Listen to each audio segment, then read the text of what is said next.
that's the type of message I portray to my fans. Just be yourself, stay true, stay 100. Mm-hmm. And I feel like that has been working for me. And I'm just, like I said, I'm just happy to be here, and I'm just happy to be able to do what I love the way I love doing it, and I don't have to like portray anything else. So. Yes, sir, Ski. You tuned in to another edition of Atlanta After Dark on Hot 107.9, Atlanta's #1 hip-hop station. I'm Moran, the man, and I'm in the presence with an up-and-coming artist who's out here going crazy doing this thing. Please introduce yourself to our listeners, my boy. Hey, man.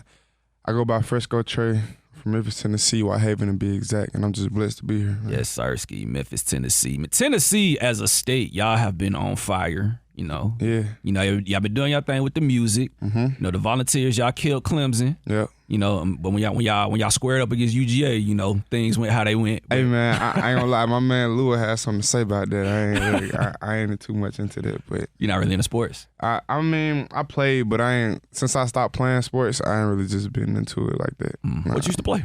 I used to play basketball. Okay, what position? What position? I was like point guard, shooting guard. Mm. Yeah, I really just did whatever I needed to do to win for real. Mm.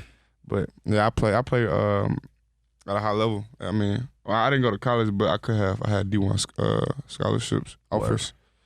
But yeah, ever since I stopped playing, I just really ain't been in tune with it like I should be. I feel you, big dog. I feel you. So yeah, man, talk to our listeners about your origin, because you're a fresh face to a lot of people. But for what I could tell, you clearly didn't just start doing this yesterday. Yeah. You've been going hard for a while. Yeah, exactly. I mean, I started around like 2018, 2019.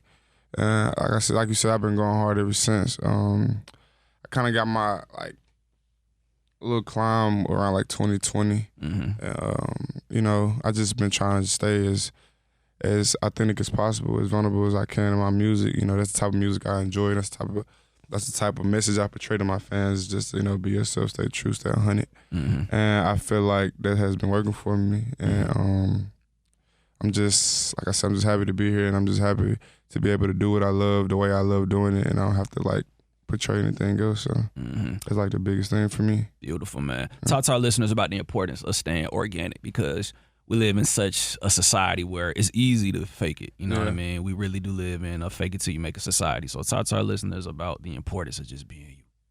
I feel like, man, with just being you, it just makes everything easier. When you start to try to fake it till you make it, as you say, that's when every day becomes a stressful day. Comes a day of, how can I do something to make people believe this? You know what I'm saying? But if you just yourself, then it's just you can live every day like you do. You know what I'm saying? And people they're gonna love you for it. I tell people all the time, it's like 8 billion people in this world. I think it's like 8 now. 10% is a lot of people. Yeah. So even if 10% like you for who you are, that's still a lot of people. That's kind of like the motto I live by. Obviously, I want to get more amount of people, but I truly believe that just being myself. It's people out there that relate to what I go through, the story the message that I spread, and the stuff that I've overcame. People have been through the same thing. So as long as I could just continue to do that, as long as anybody can continue to do that and win, you're doing something right in life. Absolutely, man. Because one thing, if I speak, for myself, from my taste, I really like to listen to artists that, when they talk about what they talk about, like, you can really feel what they saying. Mm-hmm. And listening to your music, I could tell that you really take the time to really craft. Mm-hmm. Like, you don't just, I'm assuming, because I ain't never had no studio session with you. Exactly. You don't just get in the booth and just start saying shit. Yeah. I used to do that. When I first started, I used to do that, and then it came to a point I'm just like, man, it's deeper than that. It's deeper than, I got the talent to just go in there and, spit whatever comes off the top of my head, but I'm at a point now where I want to make it. I want to make what I say, what I feel. I want to make it put it into a way that can't anybody say it. I know anybody just saying it that way. Yeah. And try to structure it in a way that, hasn't been done. That part. And I feel like that's kind of where my life is headed with music, just try to continue to break barriers and what I'm saying, get outside myself, get outside the box. Beautiful stuff, man. So one thing I definitely want to touch on is your style. At first glance, at first listen, I would not think that you were from Memphis. Yeah. You know what I'm saying? Like, Memphis, just the hip hop culture as alone is like, they're known for a certain sauce, they're known for a certain look, but you're really bringing something different. Yeah. So talk to our listeners about your style, like how did this come together? Coming from Memphis? Yeah. I guess it came just as a youngin from being a youngin. Like I was always that person that like to trailblaze. It's just like do something different, create something new, start something different. Like whatever was what was like the popular thing to do, I wanted to like see if I can make something else popular.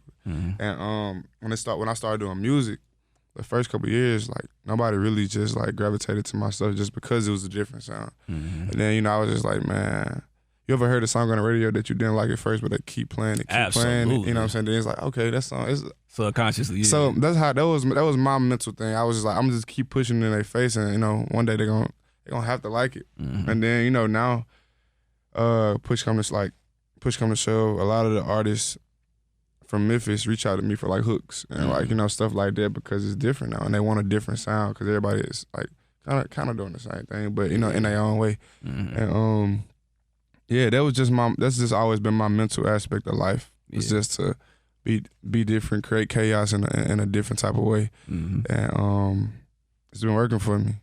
So I can tell that's what I'm trying to bring to the table.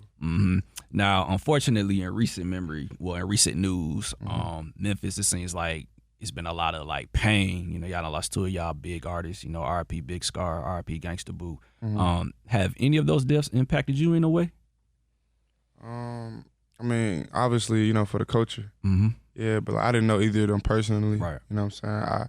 I vibe with their music. I was a big fan of Big Scar's music. And, yeah, I mean, I know people who know him, but I don't know. It was just a sad day. You know what I'm saying? It was a sad day for both deaths, culturally, because they had a big impact on the music scene. Yeah, that part. R.I.P. to them both. So what made you want to step behind the booth? Well, not behind the booth, in the booth. Yeah. Like, what made you want to do it, man? Man, my sister, her name is Ashley Ave. She does music. She started doing music. Like, really, everything I did in life was literally, like, followed behind her. Like, she started playing basketball, then I started. She started music, I started.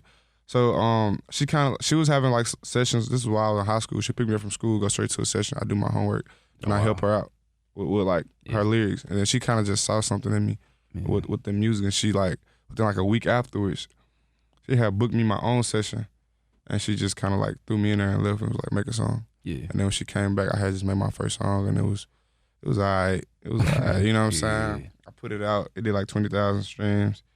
And I was just like, man, the feeling of me being in the studio was like, bro, I love this feeling. Then it just slowly gravitated to where I was loving music more than basketball. Like I was like not wanting to go to practice, not wanting to play in basketball again. I just wanted to make music. Yeah. And that's when I knew. I was like, that's probably what I need to be doing. That part. Do you have any musical inspirations? Like anybody that you listen to make you say, yo, man, I got to work with this person? Yeah, for sure. Post Malone, that's my favorite artist. Justin Bieber. Yeah, they showed you love too, man. Huh? Yeah, didn't Post show you some love? Yeah, what was that like? Your favorite artist showing you love? Man? It was crazy because he was my favorite artist before that happened. So like a lot of people think he became my favorite artist after that, but he was my favorite artist before that happened. Like I remember, my boy Lou. I think it was 2016, 2017. He had a show in Memphis, and we was young. We was trying to sneak in, like we was trying to jump the fence, and we got caught. So we had to watch it from like an apartment balcony, and I think that was the first day that he became my favorite artist because I seen his live performance, and it was crazy. And then, like a year or two later, I had met one of his friends he went to high school with, and I showed him my music. He liked it. He ended up showing it to Post, and Post reached out and was like, "Bro, I love this song." Wow. Then he invited me to go on tour with him, and it was just like, I don't know. It was like a surreal experience. I ain't gonna lie. It was crazy. Stars definitely aligned for you.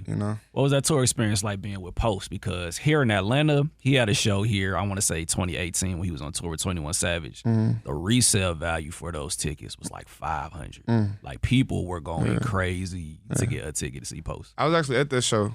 At this show. That was like the second show I went to.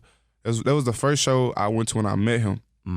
I went. And I was actually here. I know they went. I went to Oxbox before and stuff. Oh yeah. Yeah, that was crazy. But being on tour with him is just. It was like, to me, it was motivation. It was like a learning curve for me. Yeah. Just seeing how the tour life was, and just seeing like the thing that stood out to me, about him was no matter what it was, no matter how he was feeling in his personal life, like I was knowing like stuff that was going on in his personal life because I was there with him.